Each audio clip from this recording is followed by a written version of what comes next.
Olá, eu sou Musa Estrangeira e hoje a gente vai falar sobre o niilismo.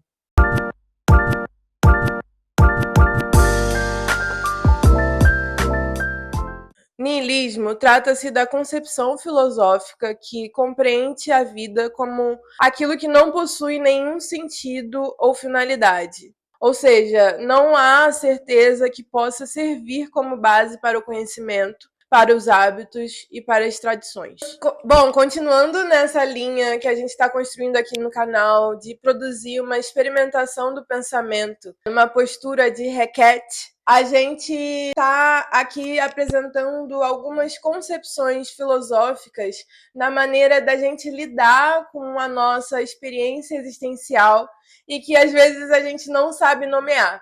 Quando a gente está fazendo esse movimento, também é uma forma da gente estar produzindo a habilidade de responder frente a alguns aspectos da nossa existência que podem causar algum tipo de sofrimento. Eu sinto que eu nunca fui tão explícita aqui sobre isso, mas quando eu trago algumas chaves de reflexão, alguns pontos de filosofia e de conhecimento, o meu objetivo é fornecer nomeações para alguns desses elementos heterogêneos e múltiplos que a gente fala, que faz parte da nossa vida quando a gente se situa no nosso sistema mundo. Utilizar essa palavra sistema mundo é uma maneira da gente pensar a nossa realidade como pessoas, como indivíduos, mas também levando em conta que a gente está sempre em uma relação de troca com o nosso meio, ou seja,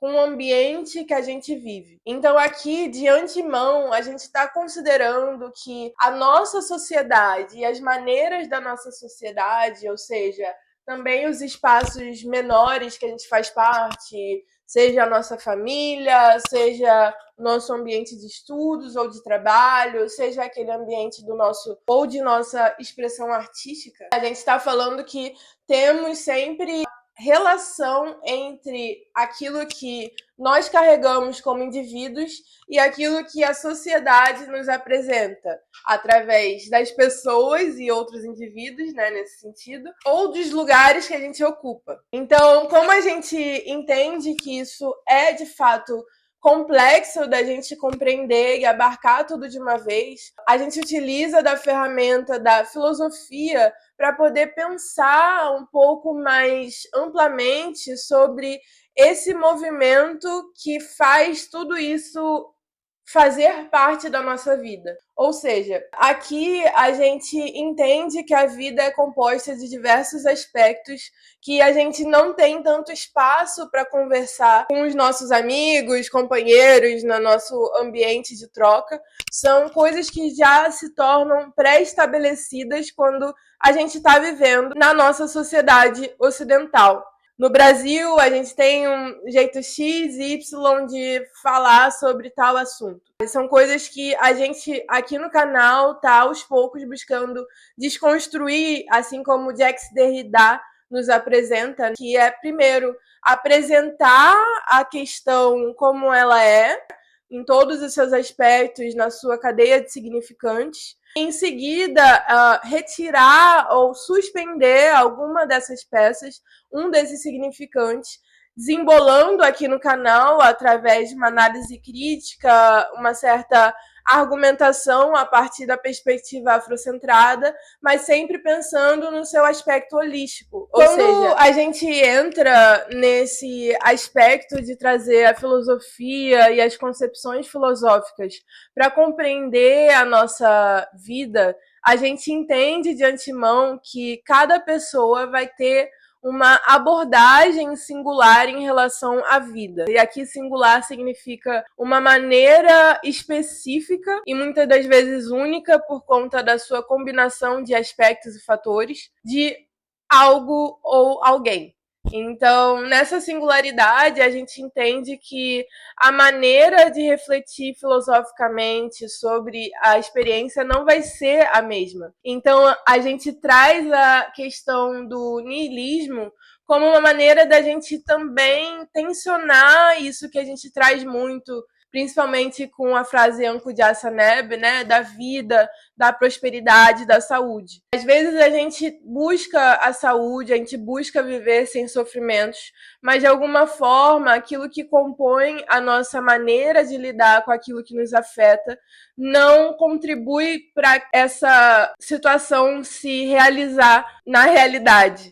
O niilismo, ele vem de nihil, que significa nada, em uma filosofia apoiada no ceticismo radical, ou seja, numa descrença quase completa em relação a algo que sustente a vida, algo que dê propósito para a vida. Então, nesse sentido, a gente tem uma proximidade da questão do pessimismo. Aqui eu trago o pessimismo de uma maneira mais ampla, tratando de uma maneira de lidar com a vida que vem de uma não visão de algo que pode ser bom, ou algo que pode vir a ser criativo, algo que possa causar transformação. Nessa maneira de lidar com a realidade, o niilismo, a gente tem uma cristalização naquilo que é um sofrimento aceito. Quando a gente pensa em aquelas dores, por exemplo, atrás do pescoço ou na lombar, que a gente meio que se acostuma, porque todos os dias a gente precisa trabalhar e tá na mesma posição, então não tem o que fazer, a gente se acostuma com ela, a gente pensa no niilismo como uma capacidade da gente conseguir sustentar um sofrimento diário contínuo de uma maneira estruturada. Então é basicamente uma aceitação de que tá tudo uma M, né? Vamos pensar assim. A gente traz aqui Friedrich Nietzsche, que é um filósofo alemão brabo, de uma corrente mais contra-hegemônica desses caras aí de 1800 e pá. Ele traz aí a questão do niilismo assim como algo que a gente tem para poder refletir na maneira que essa sociedade ocidental está lidando com uma certa crise humanitária, social, filosófica e até política que está rolando no mundo, que para eles é a Europa, né? Se a Europa está em crise, o mundo está em crise. Então aqui a gente entende que a partir da matriz do Friedrich Nietzsche, que é uma matriz ocidental europeia, essa crise abarca todo o universo. Quando ele pensa sobre isso, ele pensa nessa proximidade do pessimismo como algo que faz parte de um processo de desvalorização dos altos valores que estavam em voga até aquele momento na sociedade europeia. Ali a gente tem a transformação da Idade Média para a Idade Moderna, quando a razão ela passa a tomar o lugar de centralidade, e aqui eu trago também uma certa razão individual, apesar disso só aparecer lá para os anos 1900 mesmo, principalmente pensando o indivíduo como pessoa. Então, também. Nesse processo, assim, o Nietzsche ele apresenta uma transformação de algo que era extremamente concreto, que era uma maneira de lidar com a humanidade e um projeto civilizatório que era fundamentado na Igreja Católica. Então a gente tem ali aquela frase famosa, Deus está morto, que significa quando a igreja passa a dar espaço para uma razão que ela não necessariamente vem de um lugar de certeza. Ele não vem de um lugar divino ou de um lugar criado por algo divino. Então a humanidade se depara com a humanidade e isso causa uma crise. Uma crise que cá entre nós a gente pensa que ainda não acabou. É uma crise de significação, é uma crise ontológica e uma crise de entendimento da nossa relação com a existência como um todo. O niilismo ele pode ser um processo destrutivo que afirma um estado de coisas que abre espaço ao desespero, no reconhecimento de que a vida não tem significado intrínseco.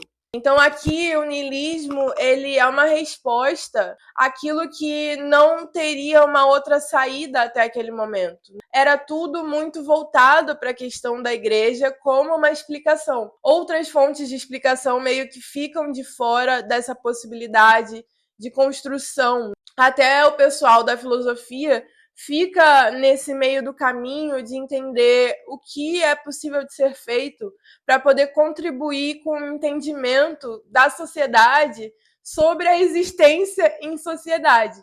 E é algo que a gente ainda passa até hoje.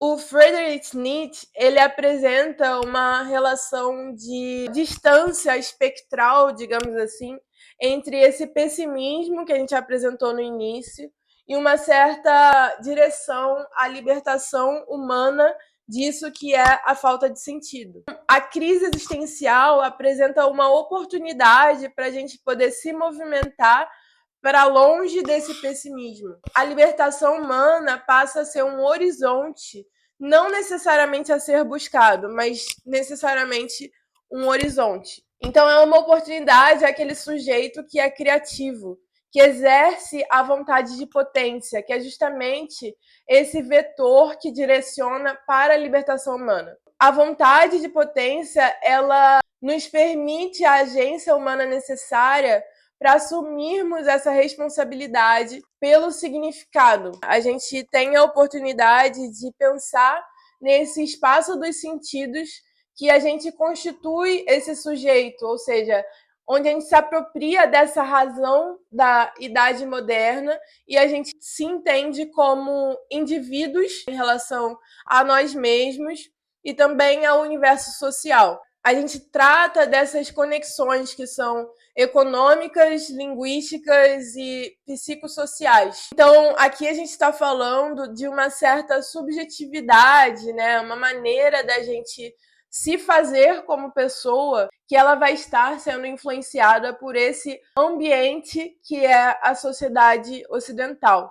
Nesse campo, a gente vai encontrar os elementos estruturantes e heterogêneos, que a gente pode chamar aqui de marcadores da diferença, que são diferentes entre si e aparentemente soltos, mas que, na verdade, são registrados socialmente como um todo. Quando eu me apresento como uma mulher negra, jovem e moçambicana, eu estou trazendo vários aspectos que vão se entrecruzar, mas que cada um significa algo socialmente.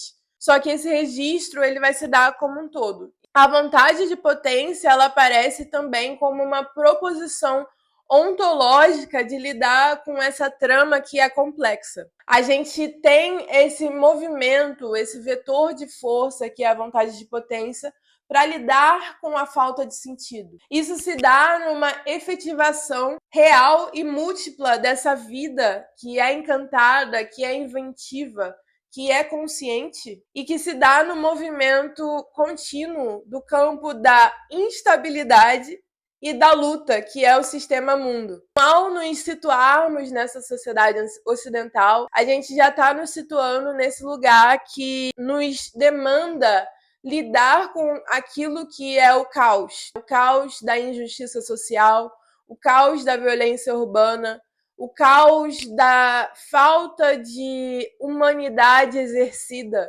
que a gente encontra hoje em dia. Torna-se, com o devir revolucionário que a gente está cultivando aqui no canal, a capacidade de efetivar a vontade que se faz presente com essa crise, de maneira que a potência se faz presente no encontro com outras forças. A gente não se abate necessariamente com aquilo que o universo social nos apresenta, mas a gente vai construindo um movimento existencial que vai aprender a lidar com essas forças, tal qual o T'Challa no Wakanda, quando ele pega aquela força no uniforme dele e transforma em mais força para poder se defender e também vencer aqueles inimigos. Cultivar esse devir revolucionário ou cultivar simplesmente a vontade de potência, que é olhar esse horizonte da libertação humana, ou seja, uma libertação da falta dos sentidos, a libertação da separação, a libertação da dominação e do controle, pode ser aquilo que vai criar um espaço possível para a invenção de si, que vai se dar para além dos moldes existenciais que são impostos socialmente. Então, no final das contas, nesse caminho que Nietzsche apresenta frente ao niilismo, não há falta a ser preenchida, pois a vontade de potência inventa e compõe um novo quadro. Aqui a gente traz isso como a vitalidade. Cultivar a vitalidade, que é entender que o sofrimento existe, mas entender que a gente tem a capacidade de não se fixar nele, é uma maneira da gente estar vivendo essa liberdade, né? Como sujeitos que estão experimentando o real. Estamos todos no processo de experimentar o aprendizado de cada passo. Estamos todos aqui aprendendo a cada passo. Então, nesse processo, é algo que também está sendo costurado retalho por retalho. Anco de Asaneb para todos nós, que possamos continuar vivas, prósperos e com saúde no processo de se entender num universo caótico e com vários movimentos desconhecidos que a gente precisa fazer. Então, que a gente possa também ter a coragem, ou seja, se conhecer cada vez mais nesse espaço do coração, para que a gente possa tomar atitudes e fazer decisões que estão alinhadas com o nosso propósito, mas também com um cultivo de uma justiça social, para que a gente possa ter um equilíbrio harmônico nas próximas gerações, que a gente possa também viver um pouquinho disso no cotidiano. É a nossa intenção e é isso que a gente faz. Então vamos!